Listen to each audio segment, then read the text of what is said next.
Memangnya mau kemana, Belle?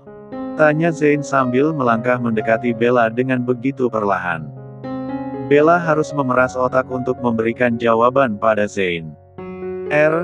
Aku ingin ke supermarket aja di seberang sana. Ada yang mau ku beli. Bella sudah mempersiapkan jawabannya jika Zain sampai bertanya barang apa yang ingin dibelinya, Bella akan menjawabnya, pembalut. Dengan begitu, Zain mungkin akan memaklumi jika Bella ingin membelinya sendiri. Tapi Zain malah menyahutnya dingin. Benarkah? Bella mati kutu. Iya. Itu yang ingin kulakukan saat keluar. Zain terdiam sejenak memandangi Bella dengan tatapannya yang sangat dalam. Dia seakan berpikir keras, atau sedang memindai Bella luar dalam. Terus terang dia tak percaya. Kemudian, suaranya berkata lagi, bukan karena kau ingin kabur dariku. Tanya Bella tak mengerti. Kau ingin pergi dariku, meninggalkanku bukan, Bella? Enggak kok Zain. Kalau itu enggak, kenapa kamu bisa berpikiran seperti itu? Zain terlihat mengambil napasnya dalam-dalam. Ada kelegaan di wajahnya, tapi juga ada kesedihan terpeta di sana. Berada tepat di hadapan Bella, Zain mengulurkan tangannya ke wajah Bella. Punggung jemarinya menyentuh pipi Bella dan mengusapnya perlahan di sana. Sentuhan yang pelan, tapi membuat Bella salah tingkah. Dia ingin menghindar, tapi tatapan Zain sudah begitu sedih dan tertekan. Bella pun tak tega jika dia menghindari sentuhan sederhana Zain. Dibiarkannya punggung jari Zain membelai pipinya meskipun Bella jadi waspada dan berharap Zain lekas melepaskan tangannya dari pipi ini. Namun, harapan Bella sepertinya masih harus diiringi dengan kesabaran. Usai mengusap pipi Bella, jemari Zain malah mengepit dagu Bella. Diangkatnya wajah itu menghadap ke wajahnya. Syukurlah kalau kau tidak berniat pergi dariku, Belle. Karena apapun yang terjadi. Please, Bella, jangan pernah meninggalkanku. Bella terpaku di tempatnya. Dia bagai membeku. Kenapa Zain begitu memelas padanya? Kenapa Zain menunjukkan sisi dirinya yang begitu rapuh? Please, Bella, katakan padaku, bahwa kau tidak akan meninggalkanku. Tidak akan pernah kan, Bella? Iya, sahut Bella lirih. Dia sampai tergagap. Tapi Zain masih belum puas. Yakinkan aku, Belle. Yakinkan gimana, Zain? Tanya Bella dengan degup jantungnya yang berdetak was-was. Ya, yakinkan aku. Gimana pun caranya. Bella menatap Zain lekat-lekat, memikirkan cara yang bisa dia lakukan yang juga mampu memenuhi ekspektasi Zain. Tapi benaknya malah teringat akan menit demi menit yang berlalu seiring dengan perbincangannya dengan Zain di sini.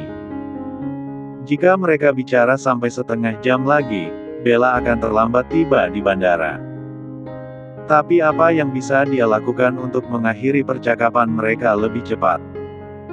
Saat Bella sibuk berpikir, Zain sibuk memindai sekujur wajah Bella. Aku hanya minta kau jangan pernah meninggalkanku, Belle, ujar Zain lagi dengan suara yang sudah semakin memelas dan lirih. Berjanjilah Bella. Aku nggak akan meninggalkanmu, Zain, kata Bella dengan senyum kikuknya. Tapi hatinya melanjutkan, sebagai seorang teman, aku nggak akan meninggalkanmu. Tapi Zain bertanya lagi, apapun alasannya, berjanjilah kau takkan pernah meninggalkanku, Bella. Kali ini Zain mendelik tajam pada Bella, hingga Bella tak berani membantah. Dia pun spontan menganggukkan kepalanya demi menuntaskan perbincangan ini lebih cepat. Tanpa diduganya, Zain menarik Bella masuk ke dalam pelukannya. Bella ingin melepaskan diri, tapi Zain menahan dan memeluknya dengan erat. Thanks, Bella. Sekarang bagaimana kalau kau menemaniku istirahat? Kata Zain saat melerai pelukan mereka. Tanya Bella bingung. Menemani istirahat? Iya. Aku masih merasa capek sekali. Aku mau istirahat. Kita istirahat sama-sama, Yux. Eng. Bella berpikir ini akan membuatnya tak bisa keluar menemui Sah. Tapi aku mau keluar sebentar, Zane. Yang diajak bicara malah terlihat menatap Bella semakin tajam. Bukankah kau sudah berjanji nggak akan meninggalkanku, Bella? Belum semenit kau menjanjikannya, Bel.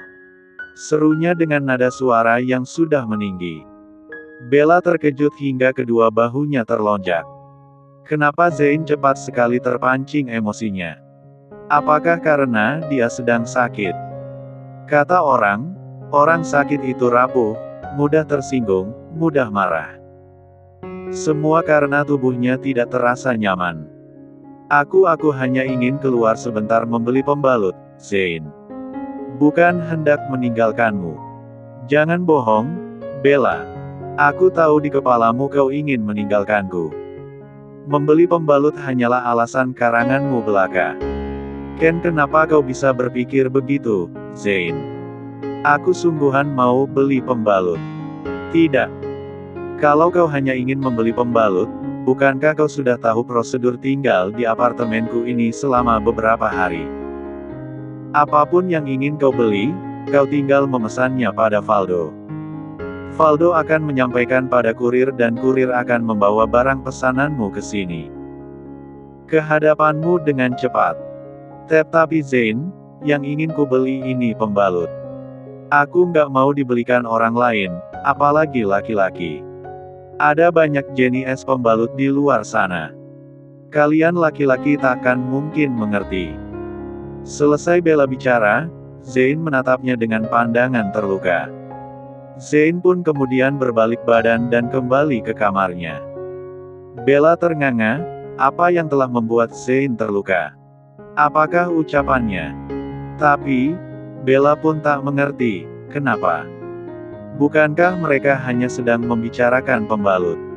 Zane, aku hanya ingin membeli pembalut. Izinkan aku ya. Please. Kata Bella lagi sambil mengejar langkah kaki Zane. Tapi hatinya bertanya-tanya, kenapa dia harus memohon-mohon seperti ini sih? Tiba-tiba Zane berbalik badan hingga Bella menabraknya. Kalau kau pergi saat ini, jangan pernah kembali lagi, Bel. Pergilah. Aku nggak butuh istri yang pelin-pelan. Apa? Kenapa kamu jadi begini sih, Zane? Tadi kan kita lagi bicara baik-baik, kenapa sekarang tiba-tiba marah? Karena aku mengajakmu beristirahat bersama, tapi kau tetap mau pergi. Kalau memang mau pergi, pergilah. Jangan pernah kembali lagi. Tapi kalau kau mengatakan janjimu tadi dengan sungguh-sungguh, masuklah ke kamar dan temani aku istirahat. Aku sangat lelah. Zane menuju kamar dan meninggalkan Bella yang masih linglung. Kenapa dia seolah dipersalahkan? Bella pun mengejar Zane hingga ke kamar. Kan sudah ku bilang aku hanya mau membeli pembalut. Sudah ku bilang juga, Bel, kau tinggal memesan pada Valdo apapun barangnya dia akan mengantarkannya padamu. Sudah ku bilang juga, Zane, kalian lelaki mana mungkin mengerti memilih pembalut wanita. Bella jadi ikut terpancing emosinya. Suaranya meninggi dan dadanya naik turun. Masih belum puas, Bella berkata lagi dengan ketusnya, lagi pula, apa asyiknya sih menyuruh orang menyiapkan segala keperluan kita? Bahkan kita jadi nggak perlu keluar rumah. Begitu apa asyik? Zane terdiam tapi dia memendam marah. Berbelanja sendiri, menjelajah sendiri, bersusah payah sendiri membeli barang keperluan kita, akan terasa lebih mengasyikkan. Kita bisa menghirup udara segar, menikmati sinar matahari, bertemu dengan orang-orang dan kita habis. Diam kau, Bella.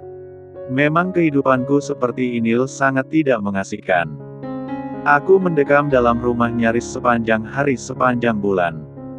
Hanya sesekali aku pulang ke rumah ayahku. Hidupku memang tidak asyik. Atau bahkan tidak normal. Bella yang shock mendapatkan serangan kemarahan Zane jadi terkesiap. Aku bukan mengatakan hidupmu, Zane, aku hanya bicara. Sama saja, Bell, geram Zane marah kemudian masuk ke kamar dengan membanting pintu. Tapi bantingan pintu Zane tidak ada apa-apanya sama sekali, mungkin itu karena Zane sedang sakit. Tenaganya tidak sekuat pria sehat. Bella menghela napasnya dalam-dalam. Sekarang dia di antara dua pilihan, tetap menjemput Zah atau berdiam di rumah. Bella pun beringsut menuju pintu. Dia mengaduk-aduk ingatannya mengenai tanggal pernikahannya dengan Zane.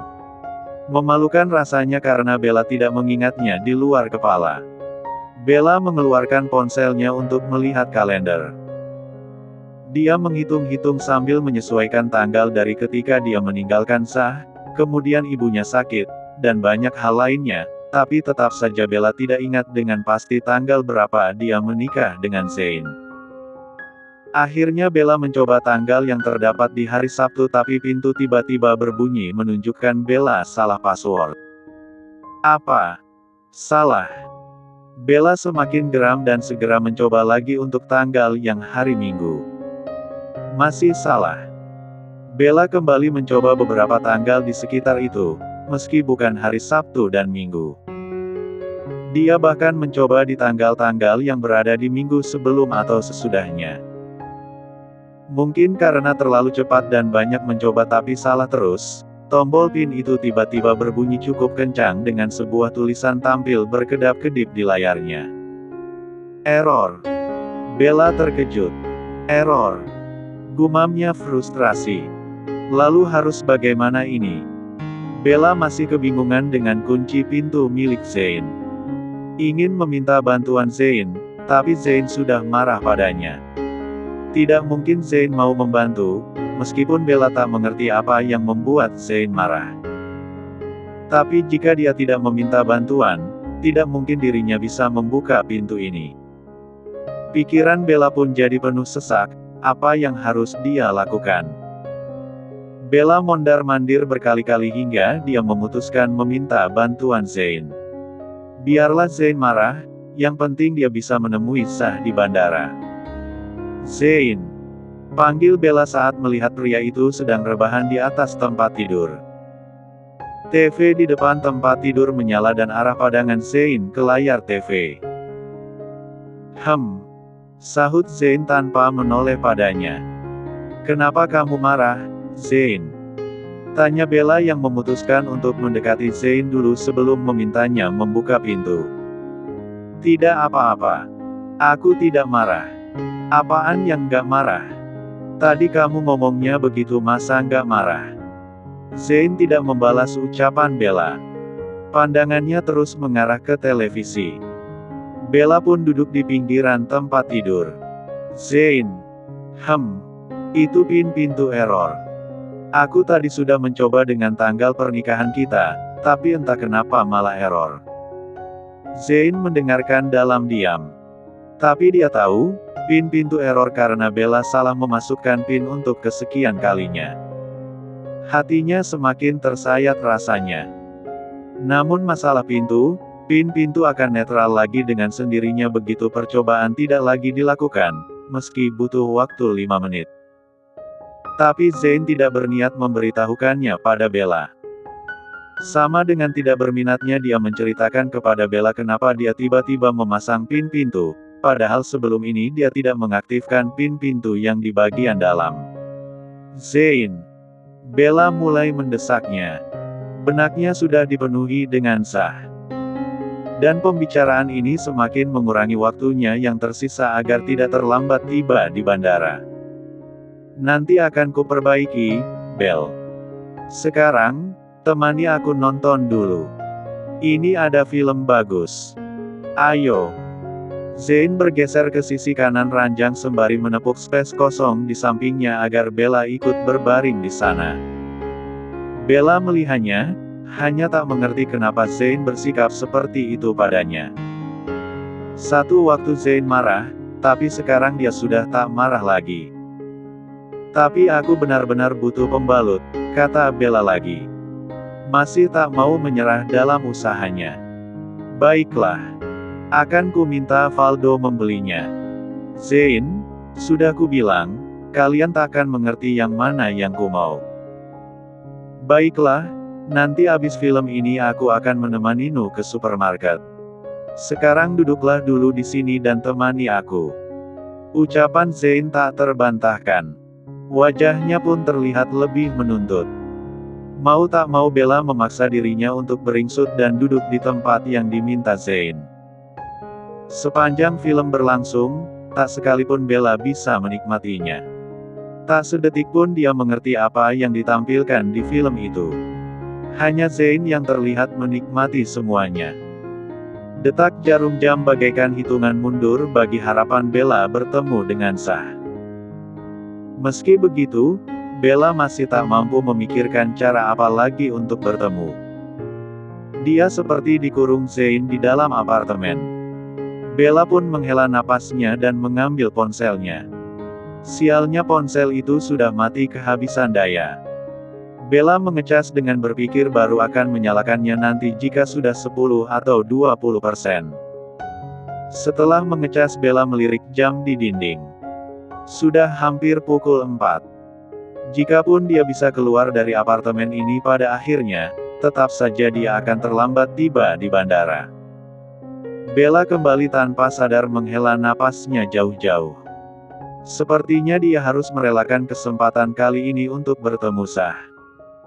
Yang perlu dilakukannya hanyalah mengirim pesan pada Zah bahwa dia tak bisa bertemu di bandara, kemudian mereka bisa membuat janji temu di keesokan harinya. Ya, begitu saja, pikir Bella dalam hatinya. Kenapa kamu terlihat gelisah sekali, Bel? Tanya Zein tiba-tiba saat Bella melongok ke atas layar ponselnya. Wanita itu terkejut dan menoleh. Tatapan Zein sudah menunggu dan menelisiknya. Aku masa sih? Aku biasa saja kok. Kamu terlihat gelisah di mataku. Entahlah. Aku rasa aku hanya bosan, sahut Bella asal. Mendengar itu, Zein yang merebak senyumnya. Baiklah, aku akan mandi dulu kemudian kita akan keluar, kita shopping dan makan malam bersama di luar. Tunggu ya, aku mandi dulu. Bella tak berdaya selain menganggukkan kepalanya mengiyakan ucapan Zein. Zah keluar dari ruangan bagasi dengan menyeret kopemnya ketika sudah tiba di luar, pria itu mengambil ponsel dan menyalakannya. Dia menunggu nyala ponsel sambil mengeluarkan rokok. Tapi kemudian, teringat bahwa Bella sedang mengandung anaknya.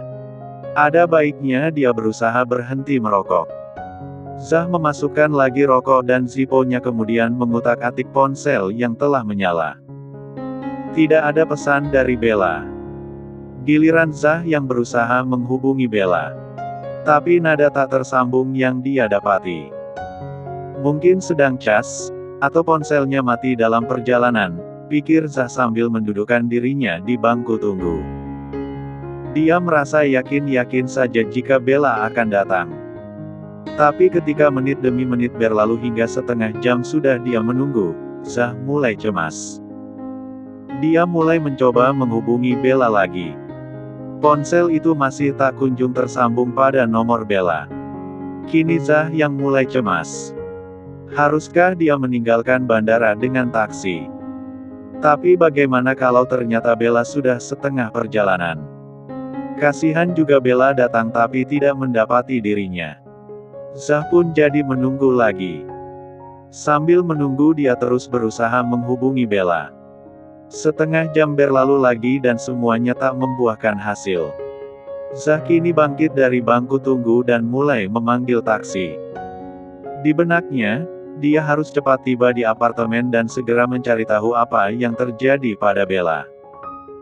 Ketika tiba di apartemennya, Zah baru menyadari jika dia tidak memegang kunci apartemen. Kunci itu ada pada Bella. Tapi Bella sudah menceritakan bagaimana perlakuan Renzi yang mengusirnya.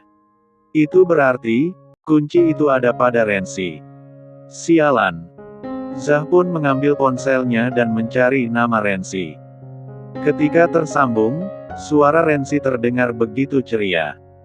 Halo, Zah. Apa kau sudah kembali ke Jakarta? Kudengar kau pergi ke New York beberapa hari lalu. Rensi. Tanda Zah tegas dan tajam. Wanita itu langsung terdiam dari suaranya yang begitu ceria. Kembalikan kunci apartemenku sekarang juga. Oh, kau masih di Singapura? Tanya Rensi lagi yang dalam hatinya langsung menyahut ucapannya sendiri. Ya pastilah. Gundik itu masih di negeri singa itu. Kau jangan banyak berkelit. Aku sudah tahu semua kelakuanmu.